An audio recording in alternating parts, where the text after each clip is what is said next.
আসসালামু আলাইকুম। আবার হাজির হয়ে গেলাম নতুন একটি ব্লগ নিয়ে ঝর্ণা সিম্পল লাইফ ইউকে থেকে। এখন মর্নিং 11টা। আমি সকালে ব্রেকফাস্ট করে একটু বের হয়েছি, শপিংয়ে যাব। এই যে আমার আপুটা দরজা খুলতে পারছে না, জাস্ট পুশ করছে এটা ওপেন করার জন্য। এই যে খুলতে না খুলতে মানে এত পাগল বাহিরে যাবার জন্য বাচ্চারা থাকে বলার মতো না। এই তো ভাবছি আজকে দিনটা একটু মোটামুটি ভালো, বের হই। যখন বের হলাম এত ঠান্ডা, মানে অন্য দিনের থেকে আজকে মনে হয়েছিল অনেক বেশি। তো কি করার, বের হয়ে গেছি, কিছু করার নেই, আবার ব্যাগ যেতে পারবো না, তাই ভাবলাম চলে যাই। আজকে যে জায়গাতে যাব এটা বলতে পারেন একটা সেকেন্ড বাংলাদেশ। লন্ডনের মধ্যে একটুকরো বাংলাদেশ আমার কাছে মনে হয়।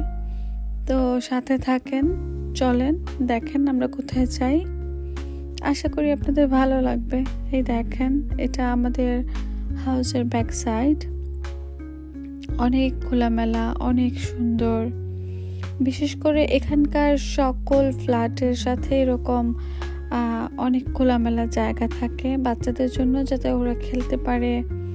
এটা আসলে অনেক ভালো, কারণ বাচ্চারা যদি খেলাধুলা করতে পারে তাহলে ওরা মায়েদের একটু ডিস্টার্বটা কম করে। আসলে এখানে রাস্তাঘাটটা এত ক্লিন থাকে, পরিষ্কার থাকে, অনেক ভালো লাগে। গাছগুলা থেকে কিন্তু অনেক পাতা পড়ে, কিন্তু সকালে দেখি 7টা বা 8টার দিকে এগুলা ক্লিন করতে মানুষ চলে আসে, ওরা ক্লিন করে। তো আসলে পরিষ্কার করে রাখে দেখে আসলে অনেক সুন্দর দেখা যায়। ওই যে একটা কাঠবিড়ালি দেখছেন, এখানে কিন্তু কাঠবিড়ালি প্রচুর, অ্যান্ড দেখতে অনেক সুন্দর। ওরা দৌড়ে চলে যায়। এই যে আমি প্রায় মাঝামাঝি চলে এসেছি। যারা ইউকেতে থাকেন আই থিঙ্ক তারা এই রাস্তাটা চিনবেন। সো কোথায় যাচ্ছি গেস করেন, দেখি বলতে পারেন কিনা।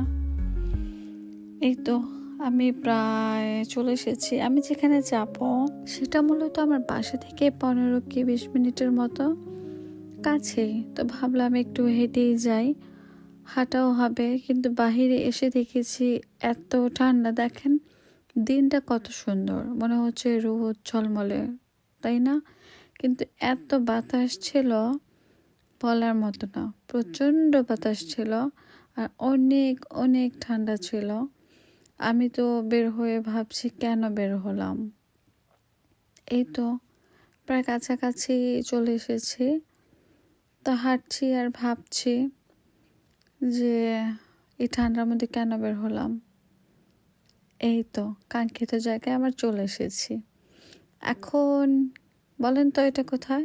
ইয়েস, আমি হোয়াইট চ্যাপেল চলে এসেছি। হোয়াইট চ্যাপেল হচ্ছে লন্ডনের ভেতরে এক টুকরো বাংলাদেশ। আসলে এখানে আসলে মনে হয় আমি বাংলাদেশে চলে এসেছি, যেহেতু আমার একটু টুকটাক শপিং ছিল, গ্লোসারি। সো আমি হোয়াইট চ্যাপেল সান্সবারি এটাতে চলে এসেছি। দেখেন ক্রিসমাস ট্রি সাজিয়েছে ওরা, অনেক সুন্দর করে সাজিয়েছে। তো এই তো কাপড়ের সেকশন, এটা যেহেতু ক্রিসমাস, সো ক্রিসমাসের কাপড়টাই অনেক তুলেছে। অনেক সেকশন আছে। এই যে ক্রিসমাসের গিফট, চকলেট, এগুলা অনেক সুন্দর করে ডেকোরেশনের। তারপরে জুতো, অনেক অনেক সেকশন ছিল এখানে। হোয়াইট চ্যাপেলের মধ্যে এই সেন্সবেরিটা অনেক বড় ছিল। তো আলহামদুলিল্লাহ ফাইনালি আমি চলে এসেছি, এটাই অনেক। এই তো আমার কিছু শপিং ছিল টুকটাক আমার বাচ্চাদের জন্য, তো আমি এগুলো করছি অ্যান্ড আপনাদের ভিডিও দেখাচ্ছি করে। যেহেতু আমি একটু শপিং করছি তাই আমার জন্য সম্পূর্ণ দেখানো আমার হয়ে ওঠেনি, যা পারছি আপনাদের সাথে শেয়ার করছি। এই যে এখানে কাপ, মগ, এগুলোর সিরামিকের সেকশন। তো এই তো যা পারছি আপনাদের দেখাচ্ছি। এই যে এটা অনেক পছন্দ করে আমার ছেলে। আর এই যে পণের সমাহার, এখানে সব পণ, আর এখানে বাচ্চাদের জিনিস। সো আলাদা আলাদা সেকশন করা, বাচ্চাদের আলাদা, যারা আসেন তারা বলতেই পারেন। সো এই যে এখানে ফ্রোজেন জিনিস পাওয়া যায় সব কিছুই। ফ্রোজেন সাইটও কিন্তু মোটামুটি খারাপ না, অনেক বিশাল বড় ওদের এটা। তো আমার বেশিরভাগ এখানে আসা হয়, কারণ এখানে আসলে দেখা যায় আমি সব কিছুই গুছিয়ে নিই। এক কাজে আমার সব কিছু হয়ে যায়, এক শপিংয়ে এসে সব কিছুই আমি করে ফেলি। একটা এই তো সুইট, কে কে সুইট পছন্দ করেন দেখছেন কতগুলো সুইট ছিল। ফ্লাওয়ার, ওফ, এটা মেবি মেয়েদের একটা পছন্দের সেকশন। ফ্লাওয়ার মানে লাগবেই। এই তো আমার টুকিটাকি খরচ তার মধ্যে করা শেষ, এখন আমি চলে যাচ্ছি। এই তো বের হয়ে গেছি সানসবারি থেকে। এখন মেইন লোকেশনে যাব, যেটা অনেক সুন্দর অ্যান্ড বলতে গেলে বাংলাদেশ। আমি তো ফিল করি এখানে আসলে বাংলাদেশের, আমাদের যে সিলেটের বন্দর বাজার লাইক এরকম।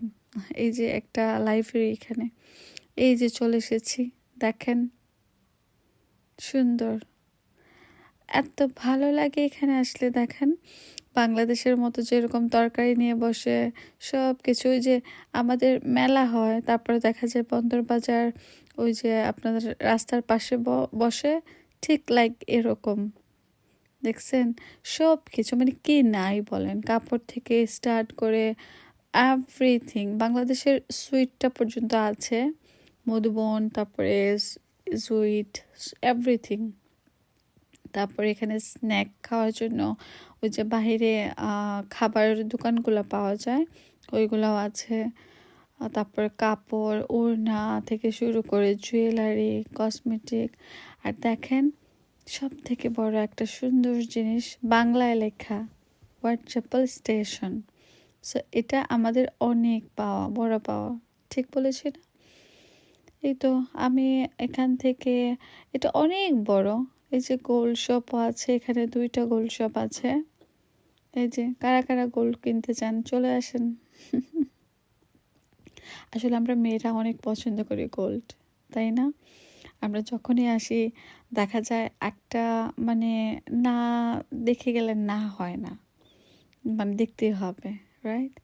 এই তো এই দোকানে অলওয়েজ বিজি থাকে। এই যে ফ্রেশ মাছ, এগুলো এই দেশের মাছ, সালমন ফিশ, তারপরে অনেক মজার মাছগুলো, বাট এগুলো ফ্রেশ পাওয়া যায়। কিন্তু দেশের যে মাছগুলো এগুলো ফ্রেশ পাওয়া যায় না, এগুলো ফ্রোজেন থাকে। আমাদের ফ্রোজেনই নিয়ে খেতে হয়। আমার যেহেতু একটু কাজ ছিল পাউন্ডল্যান্ড শপ, সো এটা ইস্ট লন্ডন মসজিদ, মাশাআল্লাহ, এটা অনেক সুন্দর, বাংলায় লেখা দেখেন। এই মসজিদে জুম্মার দিন প্রচুর মানুষ হয়। এই একটা মসজিদ যেখানে বাংলাদেশের মতো মাইকে আজান হয়। এই তো ফাইনালি চলে এসেছি। আমার ব্লগটা ভালো লেগে থাকলে আপনারা লাইক করবেন, শেয়ার করবেন অ্যান্ড আমার জন্য দোয়া করবেন। সবাই ভালো থাকবেন। আসসালামু আলাইকুম।